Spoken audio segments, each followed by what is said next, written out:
नमस्कार दोस्तों, एक बार फिर से आपका इलेक्ट्रिशियन ट्यूटोरियल यूट्यूब चैनल पर स्वागत करता हूं।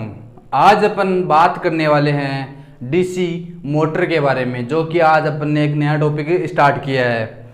डीसी मोटर है, दो प्रकार की होती है, एसी और डीसी।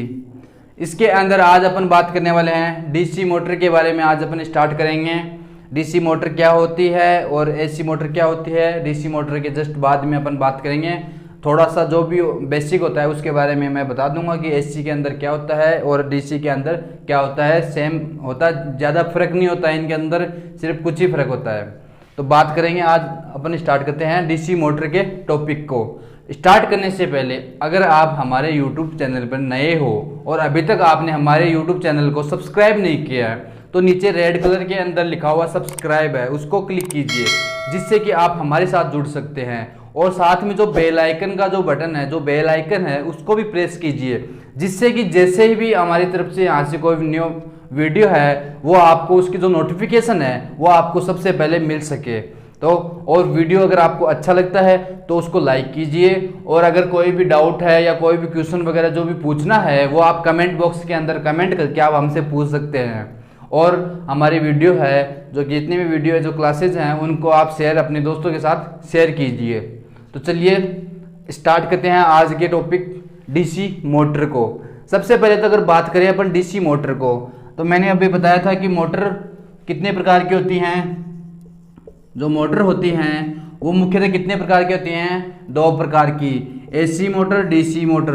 तो आज एसी मोटर क्या होती है? एसी मोटर अल्टरनेटिंग करंट, इसकी अगर फुल फॉर्म बात करें,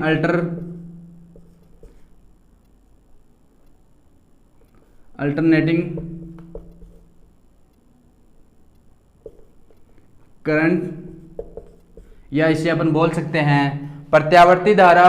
और अगर ये है डायरेक्ट करंट, इसे अपन बोलते हैं दिष्ट धारा। और ये हो गया, यानी कि, और ये कौन सा है? मोटर है। यहाँ पे अपन इसको लिख देते हैं मोटर। ये हो गई मोटर। मतलब कि दो प्रकार की मोटर होती हैं, एसी मोटर और डीसी मोटर। एसी मोटर कौन सी? जो एसी पे या जो अपनी प्रत्यावर्ती धारा है, जिसकी फ्रीक्वेंसी 50 हर्ट्ज होती है, जिसका जो दिशा है वो समय के साथ परिवर्तित होती है, तो वो वाली हो गई एसी मोटर। और एसी हो गई धारा, एसी करंट, अल्टरनेटिंग करंट। और दूसरी आती है डीसी धारा, जिसका मान, जो दिशा है, वो हमेशा समय के साथ चेंज नहीं होती है, और इसकी जो फ्रीक्वेंसी है वो भी 0 हर्ट्ज होती है, अर्थात इसकी कोई भी फ्रीक्वेंसी नहीं होती है। इस प्रकार से जो डीसी पे कार्य करेगा वो कौन सी मोटर कहलाएगी? दिष्ट धारा मोटर कहलाएगी। अब बात करते हैं अपन, आज की अपनी जो टॉपिक है दिष्ट धारा मोटर, उसके बारे में आज अपन ने सबसे पहले अपन बात करेंगे। तो बात करते हैं डीसी मोटर होती क्या है। डीसी मोटर, सबसे पहले तो आपको ये पता होना चाहिए कि मोटर क्या होती है। तो मोटर है, मोटर क्या करती है? तो अगर अपन इससे पहले जब जनरेटर का टॉपिक पढ़ रहे थे, उसके अंदर बताया था कि जनरेटर है वो यांत्रिक ऊर्जा को वैद्युतिक ऊर्जा के अंदर परिवर्तित करता है। जनरेटर का कार्य क्या था? यांत्रिक ऊर्जा। अपन उसको जनरेटर को घुमा रहे थे किसी भी प्रकार के जो बाह्य स्रोत से, या ऐसे भी अगर अपन इसको हाथ से भी घुमा रहे हैं, तो वो अपन उसको क्या दे रहे हैं? यांत्रिक ऊर्जा दे रहे हैं। और वो अपने को क्या करेगा? यांत्रिक ऊर्जा को कन्वर्ट करके किस में देता है? वो अपने वो वैद्युतिक ऊर्जा के अंदर देता है। तो वो क्या था? अपना जनरेटर था। और अगर बात करते हैं उसका सीधा उल्टा, तो अगर अपन उसको वैद्युतिक ऊर्जा देते हैं, और जो मोटर है या जो मशीन है, ऐसी मशीन जिसको अपन क्या करते हैं? वैद्युतिक ऊर्जा देते हैं, और वो वैद्युतिक ऊर्जा को यांत्रिक ऊर्जा में परिवर्तित कर देता है, उसे उस जो है मशीन है उस प्रकार की, वो क्या कहलाती है? मोटर कहलाती है। तो मोटर, ये तो हो गया इसका कार्य क्या होता है। ये क्या करती है? वैद्युतिक ऊर्जा को, जो वैद्युतिक ऊर्जा है,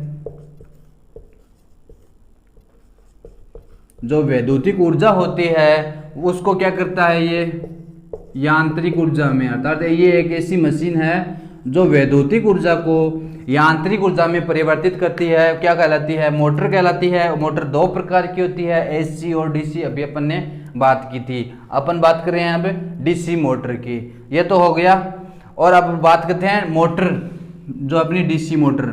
डीसी मोटर है, ये किस सिद्धांत पर कार्य करते हैं? सबसे पहले बात करते हैं सिद्धांत की। तो ये किस सिद्धांत पर कार्य करती है? विद्युत चुंबकीय खिंचाव सिद्धांत या खिंचाव बल जो सिद्धांत है उस पर ये कार्य करती है। अब बात करते हैं, और ये होता है कि जो डीसी मोटर है वो किसके समान होती है? तो अपना जो डीसी जनित्र है, डीसी जनित्र होता है, डीसी जनित्र के समान होती है। इसकी जो संरचना होती है जो भी है ये डीसी जनित्र के समान होती है। सिर्फ इसके अंदर होता क्या है, इसके अंदर ये डीसी जनित्र तो क्या करता है, अपने को वैद्युतिक ऊर्जा को, वैद्युतिक ऊर्जा सॉरी जनित्र क्या करेगा, यांत्रिक ऊर्जा को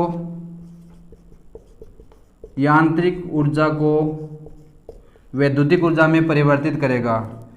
कौन सी वैद्युतिक ऊर्जा, किस प्रकार की वैद्युतिक ऊर्जा? तो अब ये कौन सा है? डीसी है। तो डीसी क्या क्यों बोलते हैं? इसलिए बोलते हैं कि ये वैद्युतिक ऊर्जा को में यांत्रिक को वैद्युतिक ऊर्जा में कन्वर्ट तो करता है, लेकिन किस प्रकार की? तो डीसी प्रकार की। किस प्रकार की? डीसी प्रकार की वैद्युतिक ऊर्जा में इसको परिवर्तित करता है, तो इसे अपन बोलते हैं डीसी जनित्र। और अपनी मोटर है वो क्या करती है, वैद्युतिक ऊर्जा को यांत्रिक ऊर्जा में करती है।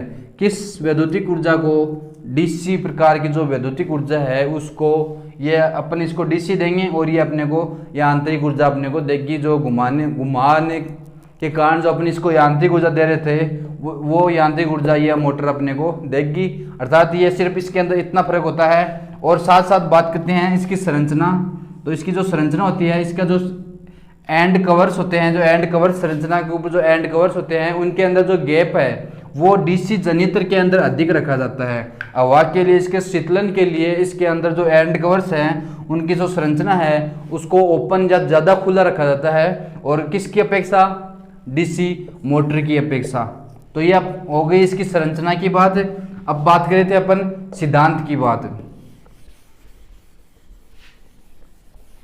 ये किस सिद्धांत पर कार्य करता है? तो अभी मैंने बताया कि जो विद्युत चुंबकीय जो खिंचाव है, जो विद्युत चुंबकीय खिंचाव है इस सिद्धांत पर कार्य करता है।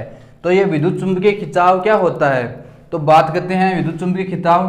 तो जो प्रेरित विद्युत धारा है, जो अपन प्रेरित विद्युत धारा दे रहे हैं उसको, उस विद्युत धारा के कारण जो आर्मेचर है, विद्युत धारा के कारण उसके अंदर जो आर्मेचर होता है, उस आर्मेचर के अंदर एक चुंबकीय क्षेत्र है वो उत्पन्न होता है। चुंबकीय क्षेत्र उत्पन्न होता है और चुंबकीय क्षेत्र उत्पन्न होता है तो वो चुंबकीय क्षेत्र किसके विपरीत कार्य करता है? आर्मेचर के विपरीत दिशा। अर्थात ये है चुंबकीय क्षेत्र के कारण ये है आर्मेचर है जिस दिशा के अंदर गति कर रहा है आर्मेचर, जिस दिशा के अंदर ये जो गति कर रहा है उसके विपरीत दिशा में आर्मेचर गति है, गति के विपरीत दिशा में ये गति करता है। अर्थात आर्मेचर के विपरीत दिशा के अंदर गति करता है। तो इस प्रकार का जो ये बल है या जो खिंचाव है ये चुंबकीय है, इसे अपन क्या कहते हैं? विद्युत चुंबकीय खिंचाव कहते हैं।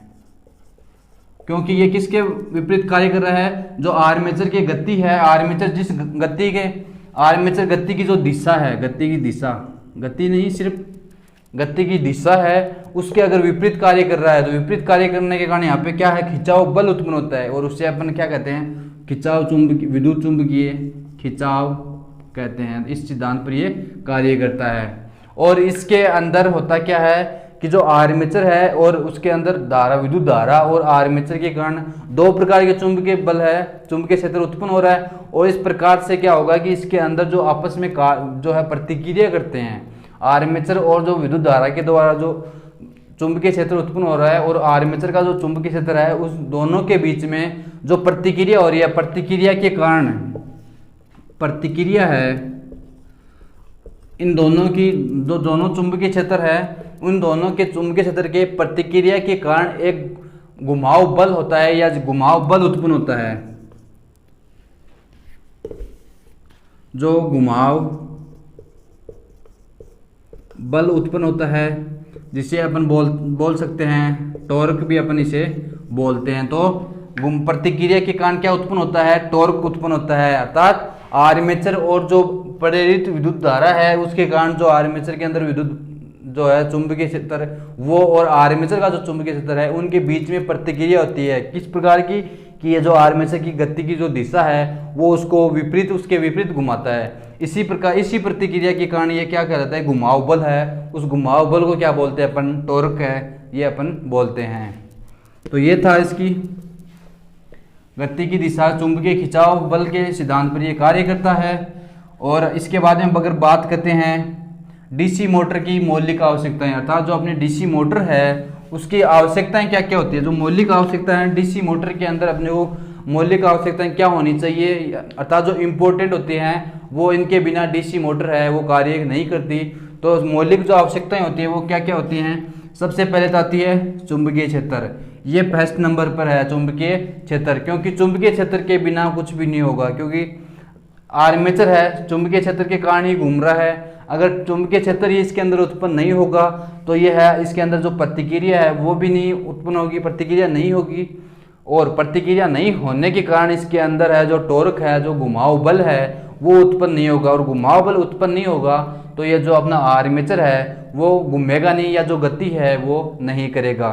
तो इसलिए ये भी इसकी एक क्या है, मौलिक आवश्यकता है। क्या है, चुंबकीय क्षेत्र है, ये किस एक है मौलिक आवश्यकता है किसकी, डीसी मोटर की। जो अपनी डीसी मोटर है उसकी मौलिक आवश्यकता होती है। उसके बाद में सेकंड नंबर पे आता है आर्मेचर। आर्मेचर भी एक मौलिक आवश्यकता है, क्योंकि आर्मेचर के बिना तो कुछ भी संभव नहीं है, क्योंकि आर्मेचर के अंदर ही प्रतिक्रिया होती है और प्रतिक्रिया होने पर आर्मेचर घूमता है, विपरीत दिशा के अंदर घुमाता है आर्मेचर को। उसके कारण यहाँ पे टॉर्क उत्पन्न होता है और उसके बाद में ही यह घूमता है। तो इसके जो यांत्रिक ऊर्जा है उसको यांत्रिक ऊर्जा में परिवर्तित करने का कार्य आर्मेचर करता है, तो है इसकी भी आवश्यकता होती है। उसके बाद में आते हैं कम्यूटेटर तथा ब्रश। जो ब्रश होते हैं, कम्यूटेटर होते हैं, उसके ऊपर अपन है जो बाहर से जो अपन इसको डीसी सप्लाई दे रहे हैं उसको अगर वो ब्रश वगैरह या जो कम्यूटेटर है वो अगर नहीं होगा तो ये है अपन इसको सप्लाई नहीं दे पाएंगे। ब्रश है, ब्रश के बिना अपन इसको सप्लाई नहीं दे पाएंगे, क्योंकि जो कनेक्टर है जिससे अपन कनेक्ट करते हैं वो ब्रश के द्वारा कनेक्ट करते हैं, क्योंकि ब्रश है उसका प्रतिरोध कम होता है और जैसे ही टेम्परेचर बढ़ता है कार्बन ब्रश का प्रतिरोध घट जाता है। तो इसलिए अपन इसको मौलिक आवश्यकताओं के अंदर रखा गया है। उसके बाद में आती है वैद्युतिक ऊर्जा। वैद्युतिक ऊर्जा है, इसके बिना कुछ भी संभव नहीं होता है, क्योंकि वैद्युतिक ऊर्जा ही नहीं है तो इसके अंदर आर्मेचर है, आर्मेचर भी है, सब है, लेकिन उसके अंदर वैद्युतिक ऊर्जा ही नहीं है। तो इसके अंदर क्या होगा, जो धारा है, विद्युत धारा का जो क्षेत्र, जो चुंबकीय क्षेत्र है विद्युत धारा के द्वारा जो उत्पन्न, वो ही उत्पन्न नहीं होगा, क्योंकि विद्युत धारा ही नहीं है। जो अपनी विद्युत ऊर्जा है, वैद्युतिक ऊर्जा जो वो ही नहीं है, तो यहाँ पे आर्मेचर के अंदर जो चुंबकीय क्षेत्र है वो उत्पन्न नहीं होगा। इसके कारण यह है 4 मौलिक आवश्यकताएं दी हुई हैं। पहली थी चुंबकीय क्षेत्र, दूसरा था आर्मेचर और कम्यूटेटर तथा ब्रश, और उसके बाद में 4th नंबर पर थी वैद्युतिक ऊर्जा। और इसकी जो संरचना है उसके बाद में नेक्स्ट पॉइंट है संरचना। संरचना के बारे में अभी बता दिया था कि जो एंड कवर होते हैं, जो एंड कवर्स होते हैं, जो डीसी मोटर के जो एंड कवर्स होते हैं वो जो डीसी जनरेटर होता है उसकी तुलना में कम खुले हुए होते हैं, और डीसी जनरेटर है उसके अंदर अधिक खुले हुए होते हैं, क्योंकि शीतलन के कारण उसके अंदर डीसी जनरेटर के अंदर शीतलन की आवश्यकता अधिक होती है। इसलिए उसके अंदर जो एंड कवर्स का जो है संरचना है उसके अंदर खुली संरचना होती है, ज़्यादा खुली संरचना होती है। किसकी तुलना में, डीसी मोटर की तुलना में। तो ये थी आज की डीसी मोटर के बारे में बेसिक क्लास, जो फर्स्ट क्लास है। आज अपन ने स्टार्ट किया था नया टॉपिक डीसी मोटर का, उसके बारे में। और इससे आगे की जो है अपन नेक्स्ट वीडियो में, नेक्स्ट क्लास के अंदर है अपन बात करेंगे। इसके लिए आज अपन ने बात की खिंचाव, इसके सिद्धांत के, और सिद्धांत होता क्या है, विद्युत चुंबकीय खिंचाव होता क्या है उसके बारे में बात की। उसके बाद में अपन ने बात की जो इसकी जो मौलिक आवश्यकता है उसके बारे में, संरचना के बारे में, और ये होता क्या है, ये कार्य क्या करते हैं, जो डीसी जनरेटर है और डीसी मोटर है उसके अंदर क्या फ़र्क होता है उसके बारे में आज अपन बेसिक से पढ़ा था। तो ये थे आज की क्लास। फिर मिलते हैं हम नेक्स्ट वीडियो में, तब तक के लिए धन्यवाद।